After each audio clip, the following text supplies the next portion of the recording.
ஆன்மீக அன்பர்கள் அனைவருக்கும் வணக்கம். நம்மளுடைய சேனலில் தொடர்ந்து நிறைய சுவாரஸ்யமான ஆன்மீகம் சார்ந்த தகவல்களை தாங்க பார்த்துட்டு வந்துட்டு இருக்கோம். அந்த வரிசையில் இன்றைக்கி நம்ம என்ன பார்க்க போகிறோம் அப்படின்னு பார்த்தீங்கன்னா, புதிதாக பிறந்து நடைபெற்று கொண்டிருக்கக்கூடிய பங்குனி மாதத்தில் என்ன மாதிரியான கிரக சூழ்நிலைகள்லாம் ஏற்பட்டு இருக்குது, என்ன மாதிரியான பலன்களை எல்லாம் மகர ராசி நேயர்கள் அடைய இருக்காங்க அப்படின்றத பற்றி தாங்க தெளிவாக தெரிஞ்சுக்க போகிறோம். வீடியோக்குள்ளே போகிறதுக்கு முன்னாடி நீங்கள் இன்னும் நம்ம சேனலை சப்ஸ்கிரைப் பண்ணாமல் இருக்கீங்க அப்படின்னா மறக்காமல் சேனலை சப்ஸ்கிரைப் பண்ணிக்கோங்க. கூடவே பக்கத்தில் இருக்கிற பெல் ஐகானையும் கிளிக் பண்ணிக்கோங்க.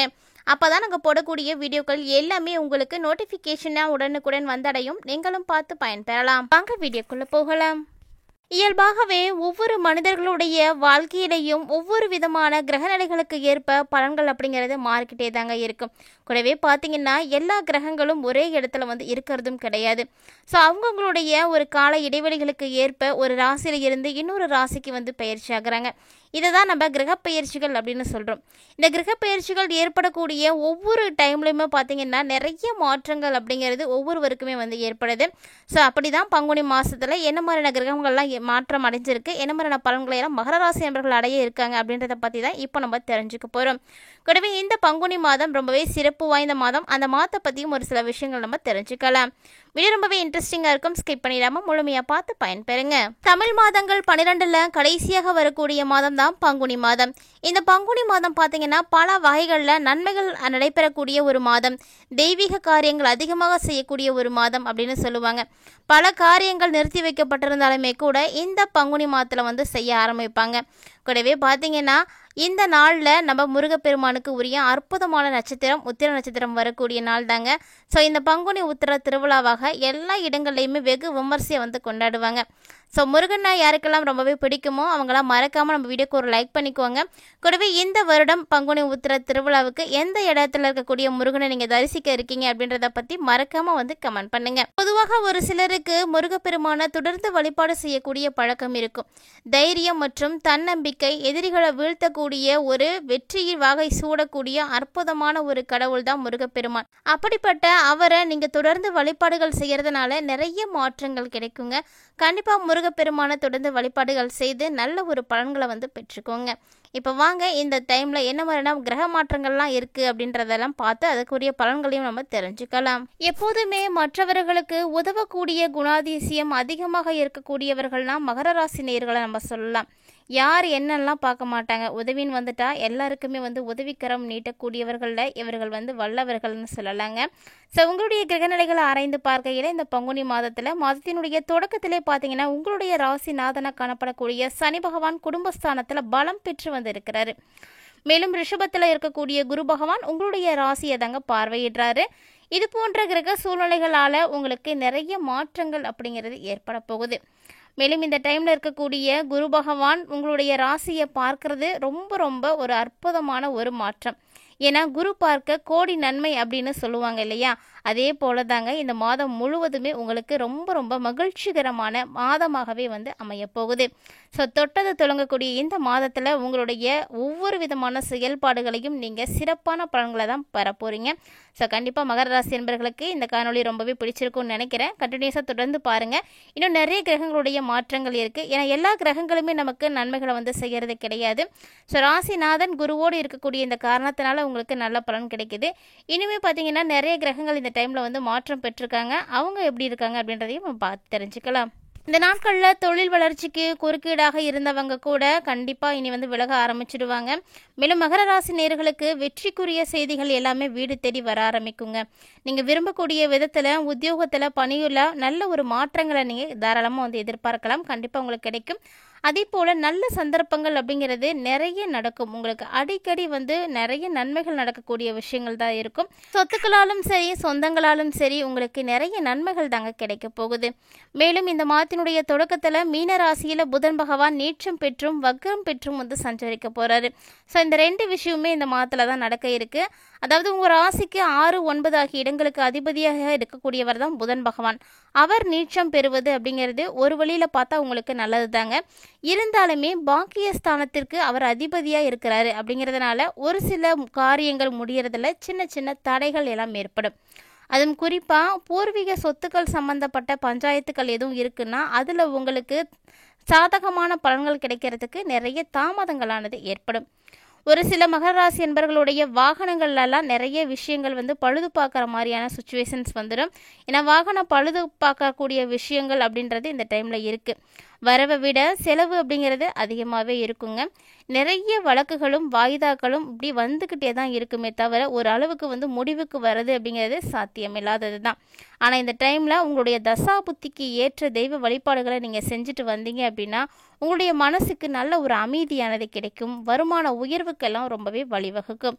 மேலும் புதன் பகவானுடைய சஞ்சாரமானது கும்பராசியில் வக்ர இயக்கத்தில் இருந்தாங்க இருக்க போகிறாரு. உங்கள் ராசிக்கு 6வது இடத்துக்கு அதிபதியாக இருக்கிற புதன் தனஸ்தானத்திற்கு வரக்கூடிய நேரத்தில் உங்களுக்கு பணி நீக்கம் செய்யப்பட்டவர்களுக்கு கூட மீண்டும் பணியில் சேரக்கூடிய ஒரு அமைப்பெல்லாம் ஏற்படும். அதுவும் உத்தியோகத்தில் நல்ல ஒரு மாற்றம் இருக்கும். நீங்கள் விரும்பக்கூடிய மாற்றங்களே கிடைக்கிறதுக்கு நிறைய சான்ஸ் இருக்குது. நிறைய உயர் பதவிகளானது கிடைக்கக்கூடிய வகையில் மாற்றங்கள் இருக்கும். இது வரைக்குமே கொடுக்கல் வாங்கலில் ஏதாவது சின்ன சின்ன பிரச்சனைகள் எல்லாம் இருந்துகிட்டு இருக்குது அப்படின்னா அந்த பிரச்சனைகள் எல்லாமே முற்றிலுமாக இப்போ வந்து முடிவுக்கு வரப்போகுதுங்க. கண்டிப்பாக மகர ராசி அன்பர்கள் நல்ல ஒரு நேர்மையான தொழில் செய்துட்ருக்கீங்க. உழைப்புக்கான அங்கீகாரம் வந்து கிடைக்குமா அப்படின்னா நிச்சயம் கிடைக்கும். ஏன்னா இதுக்கு நீங்கள் என்ன மாதிரியான விஷயங்கள் செய்கிறீங்க அப்படிங்கிறது தான் முக்கியமானது. குருவினுடைய பார்வையும் உங்களுக்கு இப்போ வந்து கை கொடுக்கறதுனால உங்களை வந்து யாருமே வந்து அசைச்சிக்க முடியாதுங்க. கண்டிப்பாக உங்களுடைய திறமைக்குரிய அங்கீகாரம் கிடைக்க போகுது. அதே போல தான் பொது வாழ்க்கையிலும் புதுசான நிறைய பொறுப்புகள் கிடைக்கும். புதுவிதமான அனுபவங்களை வந்து நீங்கள் பெறுவீங்க. நிறைய பதவிகள் உங்களுக்கு கிடைக்கிறதுக்கான வாய்ப்புகளும் இருக்குது. மீன ராசியில் சுக்கிரன் வக்ரம் பெற்று வந்து இருக்கிறாரு. ஆல்ரெடி சுக்கிர பகவான் வக்ரம் பெற்று தான் இருக்கிறாரு 4 மாதமாகவே. சுக்கிரன் இது போல் தொடர்ந்து வக்ரம் பெற்று இருக்காது அப்படிங்கிறது இதுதாங்க முதல் முறை அப்படின்னு நம்ம ஏற்கனவே முன்னாடி பதிவுகளிலே வந்து கொடுத்துருந்தோம். சுக்கிர பகவான் அப்படின்றவர் குரு பகவானுக்கு அடுத்து பார்க்கக்கூடிய சுபகிரகம். இவர் வக்ரம் பெற்று இருக்கிறாரு. ஸோ உங்கள் ராசிக்கு பார்த்தீங்கன்னா 5, 10 ஆகிய இடங்களுக்கு அதிபதியாக இருக்கக்கூடியவர் தான் சுக்கிரன். அவர் உச்சம் பெற்று இருக்கும் பொழுது வக்ரமும் பெற்று இருக்கும் பொழுது பிள்ளைகளால் சின்ன சின்ன பிரச்சனைகள் உங்களுக்கு வரலாங்க. அதுவும் குறிப்பாக பூர்வீக சொத்துக்களில் பாகப்பிரிவினைகள் சம்மந்தப்பட்ட விஷயங்களை எல்லாம் இந்த டைமில் வந்து நீங்கள் செய்துக்கிறதுல அண்ணன் தம்பிகளுக்குள்ள கருத்து வேறுபாடுகள் கூட வரலாம். அதனால் கொஞ்சம் பொறுமையாக இருங்க. தொழில் பங்குதாரர்களால் கூட சின்ன சின்ன தொல்லைகளை எல்லாம் நீங்கள் பார்க்க வேண்டி இருக்கும். நினைத்தது நடக்கலையே அப்படின்ற அளவுக்கு கவலைகளும் உங்களுடைய மனசுக்கு வருங்க. ஒரு கடனை நீங்கள் அடைக்கணும் அப்படின்னு முயற்சி பண்ணுறீங்க அப்படின்னா அந்த கடனை அடைக்கிறதுக்கு வேறு ஒரு இடத்துல நீங்கள் கடன் வாங்கி தான் அடைக்க வேண்டிய சூழ்நிலையானது உருவாகும். சங்கிலி தொடர் போல் உங்களுடைய கடன் சுமையானது தொடர்ந்துக்கிட்டே வந்து இருக்கும். இந்த காலகட்டங்களில் இது போன்ற கடன் விஷயங்கள் எல்லாம் நீங்கள் ரொம்பவே கவனமாக இருக்கணும். அதே போல் பங்குனி 24ஆம் தேதிக்கு அப்புறமா கடகராசிக்கு போகக்கூடிய செவ்வாய் பகவான் அங்கே போய் நீச்சம் அடைகிறாரு. 4, 11 ஆகிய இடங்களுக்கு அதிபதியாக இருக்கக்கூடிய செவ்வாய் நீச்சம் பெறுவது அப்படிங்கிறது அவ்வளவு நல்லது கிடையாது. இதனால் உங்களுடைய தாயினுடைய உடல் நலத்தில் பிரச்சனைகள் அப்படிங்கிறது ஏற்படலாம். ஸோ மகர ராசியுடைய அன்பர்கள் தாயினுடைய ஆரோக்கியத்தில் நல்ல கவனம் எடுத்துக்கோங்க.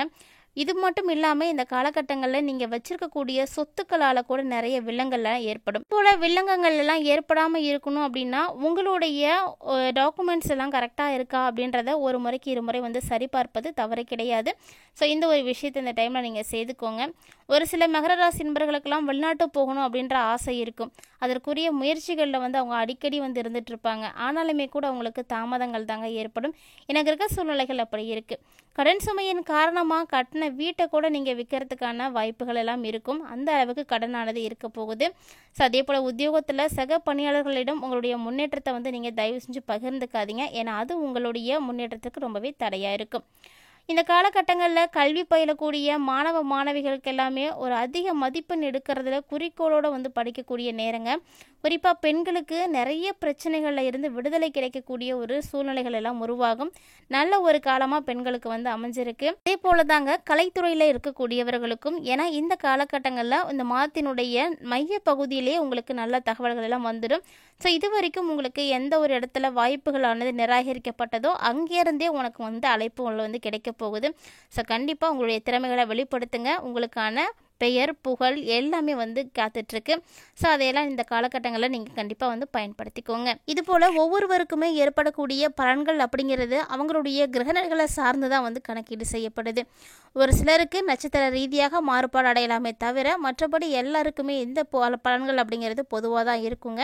கூடவே பார்த்தீங்கன்னா மகர ராசி நேயர்கள் என்ன மாதிரியான விஷயங்களை எல்லாம் எதிர்கொள்ள போகிறீங்க, எப்பெல்லாம் ஜாக்கிரதையாக இருக்கணும் அப்படின்றதையெல்லாம் முன்னாடியே வந்து தெரிஞ்சிட்றீங்க. ஸோ இந்த மாதத்தை எளிமையாக கடந்து வரத்துக்கு இந்த பதிவு உங்களுக்கு ரொம்பவே உதவியாக இருக்கும்னு நினைக்கிறேன்.